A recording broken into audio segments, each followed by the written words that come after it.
Welcome students to Aloom Science Academy. Please like and subscribe my channel. This is Noor Mohammed from Aloom Science Academy. Students, आज का हमारा topic है exercise 1.1 1.2. Last time हमने किया 1.1 जिसमें हमने पढ़ा equal matrix, order of matrix और कॉलम और रो.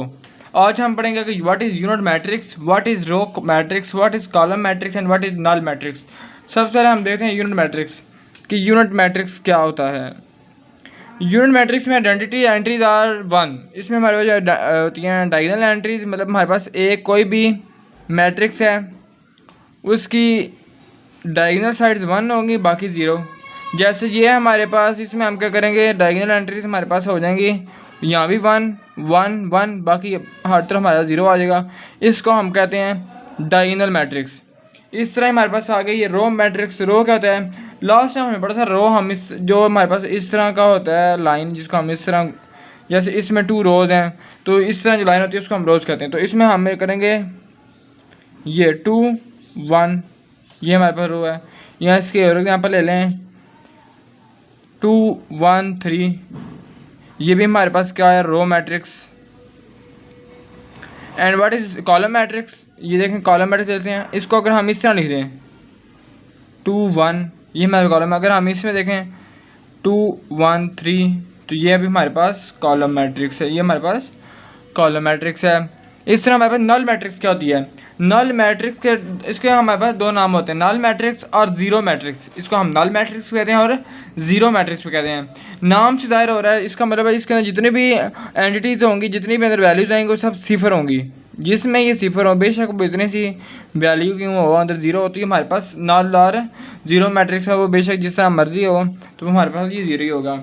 अब जैसे कि क्वेश्चन 1 में हमारे पास ए पार्ट लिखा हुआ है, पहले हमारे पास ए पार्ट ये है 0 0 0 0, तो ये हमारे पास हो जाएगा, ये हमारे पास नल मैट्रिक्स होगा क्योंकि हमारे पास सारी एंट्रीज 0 हैं. अब नेक्स्ट पेज में मैं 1.2 बाकायदा शुरू करता हूँ.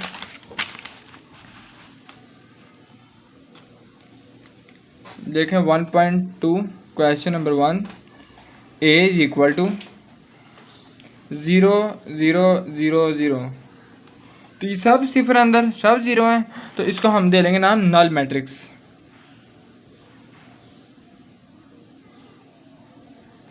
सेकंड क्वेश्चन हम देखते हैं, वो हमारे पास ये आ गया बी इज इक्वल टू 2 3 4. ये हमारे पास कतार है, रो है. कल हम कहते हैं इसको कतार भी कहते हैं, रो भी कहते हैं, तो इसको हम लिख देंगे रो मैट्रिक्स, यहाँ कतारी कॉलम.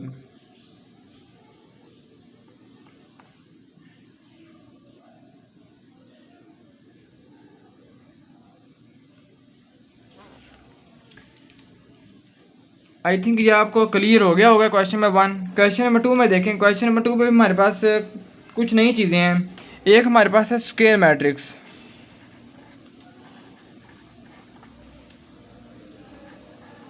एक हमारे पास है रेक्टेंगुलर मैट्रिक्स, जो हमने अभी नहीं पढ़ा, दोनों नहीं हमने पढ़े.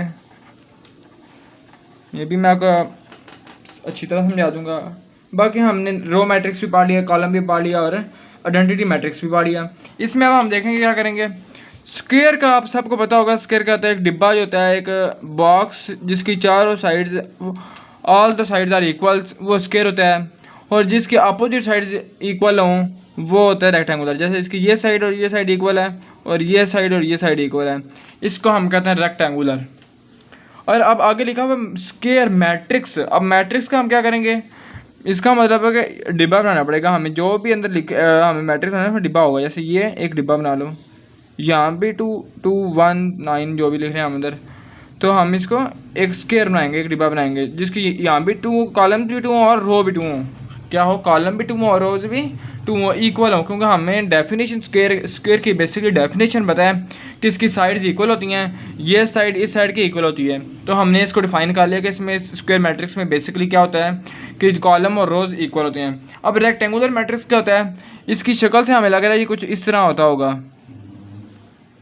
1 2 3 9 1 4, इस तरह का कुछ होता होगा, जिसमें 1 2, जिसमें बेसिकली हम क्या डिफाइन करना चाह रहे हैं कि इसमें जो rows is not is equal to इस कॉलम. इसकी जो रोज हैं 2 हैं एंड कॉलम 1 2 3, कॉलम 3 है. तो ये इसके बराबर है नहीं है, तो ये हमारे पास होगा रेक्टेंगुलर मैट्रिक्स। इतना आपको क्लियर हो गया होगा। इस बेस में आप सारे सवाल कर सकते हैं, बहुत ईजी सवाल हैं। अब स्क्वायर मैट्रिक्स की मैं आपको एक और एग्जांपल दे देता हूँ। जितना मर्जी हो जाए ये बड़ा, पर है तो स्क्वायर ही है, क्योंकि इसके 1 2 9 4 5 6 7 8 9 हमने इसके 3 कॉलम दे दिए, 3 रोज दे दी, तीनों ये यहाँ भी 3 है और यहाँ भी 3 है, तो हम बोलेंगे ये तो स्क्वायर मैट्रिक्स है, क्योंकि इसकी कॉलम्स और रो इक्वल हैं। नेक्स्ट हम देखते हैं क्वेश्चन नंबर 3। क्वेश्चन नंबर 3 में भी जो है वो हम तकरीबन पढ़ चुके हैं। स्केलर मैट्रिक्स रह गया जो हमने नहीं पढ़ा। स्केलर मैट्रिक्स में क्या होता है, इसमें जो होता है डायगोनल एंट्रीज होती हैं और सेम। इसकी डायगोनल एंट्रीज स्केलर में मैं आपको बता दूँ, यहाँ पे मैं हेडिंग दे देता हूँ स्केलर मैट्रिक्स की। नेक्स्ट पेज हम देख लेते हैं what is scalar matrix. Diagonal entries are not one, diagonal entries are same. ये डिफरेंस आपने खुद याद रखना है। यूनिट और आइडेंटिटी मैट्रिक्स में डिफरेंस है, उसके जो diagonal entries are one, but scalar matrix diagonal entries are one और सेम। कुछ भी हो सकते हैं पर सेम होने चाहिए। यहाँ 3 है तो यहाँ भी 3 होना चाहिए, बाकी यहाँ पे 0 आएंगे। यहाँ पर अगर C है तो यहाँ पे C होना चाहिए, यहाँ 0 आएंगे। ये हमारे पास स्केलर मैट्रिक्स होता है। आगे हम क्वेश्चन नंबर 4 में, ये हमारे क्वेश्चन नंबर 3 में हम इसको यूज़ करेंगे। आगे क्वेश्चन नंबर 4 में हम एक नई चीज़ पढ़ते हैं, वो है नेगेटिव ऑफ मैट्रिक्स। किसी भी मैट्रिक्स का नेगेटिव हम किस तरह मालूम कर सकते हैं। जैसे हमारे पास एक कोई मैट्रिक्स दिया गया है, क्वेश्चन नंबर 4 है, पहला पार्ट हमारे पास दिया गया 1 0 -1। अब ये हमारे पास क्वेश्चन है, वो कहता है इसका नेगेटिव मालूम करो। नेगेटिव मालूम करने के लिए आपने 2 स्टेप का क्वेश्चन आपने याद रखना है। हम एक के साथ ही माइनस लगा देंगे और यहाँ भी माइनस, दोनों तरफ हम माइनस लगा देंगे साथ। यहाँ भी हमने माइनस लिख दिया, यहाँ भी माइनस लिख दिया। Minus A is equal to, अब इस माइनस को हम अंदर मल्टीप्लाई करते हैं। माइनस को 1 से किया तो -1 आ गया, माइनस को 0 से करें तो -0 आता है। बट 0 इज़ न्यूट्रल, 0 नेगेटिव भी नहीं होता, पॉजिटिव भी नहीं होता। 0 बेसिकली होता है न्यूट्रल, कुछ भी नहीं साल होता। 0 का 0 आ जाएगा और ये माइनस माइनस प्लस हो जाएगा तो यहाँ 1 आ जाएगा। ये हमने इसका नेगेटिव मालूम कर दिया। अब इसका क्वेश्चन ई पार्ट में करता हूँ। ई पार्ट हमारे पास इसका है 1 -5 2 3। इसमें भी हम सेम करेंगे, माइनस ई लिखा, यहाँ भी माइनस लिखते हैं हम, 1 -5 2 3 और -1 माइनस माइनस प्लस हो जाएगा, -2 -3। यह हमने नेगेटिव मालूम कर लिया ई का भी। ये नेगेटिव ऑफ मैट्रिक्स का कुछ में लग ही करना। आगे हम देखते हैं ट्रांसपोज। अब एक नई चीज़ आ गई, ट्रांसपोज ऑफ मैट्रिक्स। इसकी डेफिनेशन भी बड़ी इंपॉर्टेंट है, वो भी आपने याद रखनी है।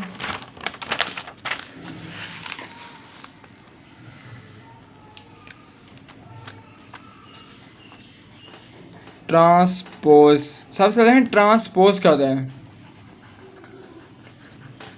Transpose of A matrix, transpose क्या होता है, किसी चीज़ को ट्रांसपोज बेसिकली हम यूज करें किसी चीज़ को उल्टाने के लिए, उसका उल्ट करने के लिए। जैसे कोई चीज़ रो में है उसको हम कॉलम में लिख दें, कोई कॉलम है तो उसको हम रो में लिख दें। यहाँ हम उसको रो को कॉलम में लिख सकते हैं, यहाँ कॉलम्स को रो में। ये हमारे पास तरीके होते हैं इसको सॉल्व करने के, ट्रांसपोज लेने के। जैसे मैं आपको मिसाल, ट्रांसपोज में बेसिकली इसकी डेफिनेशन ये है कि चेंजिंग रोज इनटू कॉलम और कॉलम इनटू रो, इसकी ये डेफिनेशन ट्रांसपोज की। तो हम इसका क्वेश्चन नंबर 1 में आपको बताता हूँ, a इज़ इक्वल टू 0 1 -2 है। तो हमने इसका हिसाब से लेना ट्रांसपोज। यहाँ पे हम लिखेंगे taking transport both side. Taking transpose हमने ले लिए, दोनों तरफ ट्रांसपोज ले लिए। अब यहाँ तो ट्रांसपोज ऊपर ही रहेगा क्योंकि ए का ट्रांसपोज ही आ जाएगा। पर इसका रोज, ये रो कॉलम में है, कॉलम को हम चेंज कर देंगे रो में। इसको इस तरह लिख देंगे 1 1 0 1 -2। ये हमारे पास ए का आ गया। इसका मैं आपको एक एफ पार्ट करता हूँ। एफ पार्ट हमारे पास पड़ा हुआ है 1 2 3 4। इस तरह ही हम इसका भी ट्रांसपोज ले लेंगे दोनों तरफ से। तो एफ ट्रांसपोज हमारे पास आ जाएगा। ये पहली रो है, इसको हम कॉलम में लिख देते हैं 1 2 3 4 रोज में, इसको हम कॉलम में लिखते हैं 3 4। तो ये हमारे पास क्वेश्चन सॉल्व हो गया है। ये हमने ट्रांसपोज लेना भी सीख लिया है। अब नेक्स्ट क्वेश्चन है क्वेश्चन नंबर 6। नहायत इंपॉर्टेंट क्वेश्चन है, ध्यान से देखना है आपने।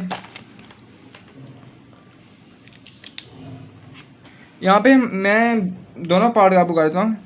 a इज़ इक्वल टू हमारे पास लिखा गया है 1 2 0 1। एंड फाइंड कहता है ए ट्रांसपोज का ट्रांसपोज। बेसिकली हमें उसने सवाल ये दिया हुआ है, ये हमें क्वेश्चन दिया गया है और वो कहता है ये आंसर ला के दिखाओ। हाँ, ये हमारे पास क्वेश्चन है और ये हमने लेके आना है। अब देखते हैं कैसे लेके आते हैं हम लेते हैं ए इज़ इक्वल टू, ये क्वेश्चन है 1 2 0 1 लिखते हैं 1 2 0 1 हम लिख लिया।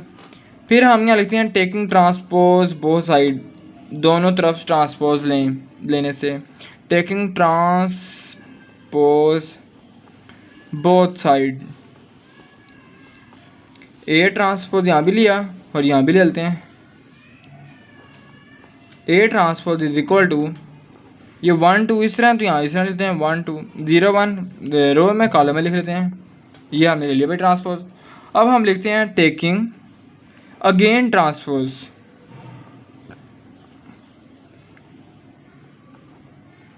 अगेन ले लेते हैं ए ट्रांसपोज का ट्रांसपोज, यहाँ भी हम ट्रांसपोज ले लेते हैं 1 0 2 1 का ट्रांसपोज ले लेते हैं। तो ये हमारे पास आ गया ए ट्रांसपोज का ट्रांसपोज इज इक्वल टू, रोज़ को कॉलम चेंज कर दो 1 0, इसको भी कॉलम चेंज कर दो 2 1 कर दिया। फिर आगे हम लिखते हैं ए ट्रांसपोज का ट्रांसपोज इज इक्वल टू 1 2 0 1 किसकी वैल्यू है 1 2 0 1 तो ए की वैल्यू है, तो हम इसको लिखते हैं ये ए के बराबर है, यहाँ पे हम ए लिखते हैं और आखिर में लिखते हैं प्रूव्ड, वेरीफाई, हमारा ये क्वेश्चन हो गया। सेम इसका सेकंड पार्ट भी है, बी ट्रांसपोज का transpose is equal to B, वो भी सेम इस तरह करेंगे, वो आप खुद करेंगे।